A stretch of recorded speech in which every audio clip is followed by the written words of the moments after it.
আসসালামু আলাইকুম। আমরা যখন এমএস ওয়ার্ড বা টাইপ করি বাংলা অথবা ইংলিশ, বাংলা টাইপ করতে যেমন সময় আমাদের প্রয়োজন হতে পারে ইংলিশ, অথবা ইংলিশ টাইপ করতে আমাদের প্রয়োজন হতে পারে বাংলা। সেক্ষেত্রে আমাদের কিন্তু সমস্যা হয়ে যায়, আমরা সেটাকে অনেক সময় সাপেক্ষ ব্যাপার হয়ে যায়। সেটা আমরা কীভাবে ইজিলি করতে পারি একটা এক ক্লিকের মাধ্যমে, সেটা করার জন্য আমাদেরকে এইখান থেকে আমরা একটা ফন্টটা নিব, কালপুরুষ অথবা নিকশ। কালপুরুষ, আমি কালপুরুষ ফন্টটা নিলাম, নেওয়ার পর এখানে যদি আমি এখন লিখি বাংলা, ইংলিশ ইংলিশ লিখলাম। এখন যদি আমি চাই এখানে বাংলা লিখবো, সেক্ষেত্রে আমরা শুধু কন্ট্রোল অল্টার ভি দিব, দেওয়ার পর আমরা বাংলা লিখতে পারবো।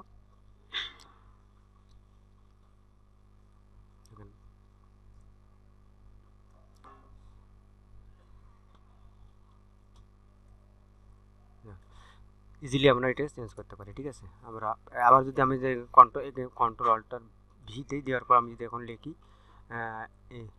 ইংলিশ লিখি, ইংলিশ, ঠিক আছে, ওকে। তাহলে আমরা এটি ইজিলি করতে পারি। এটা করার জন্য শুধু একটা ফন্টটা সিলেক্ট করবে, কালপুরুষ অথবা নিকস, তাহলেই হয়ে যাবে। ওকে, ধন্যবাদ সবাইকে।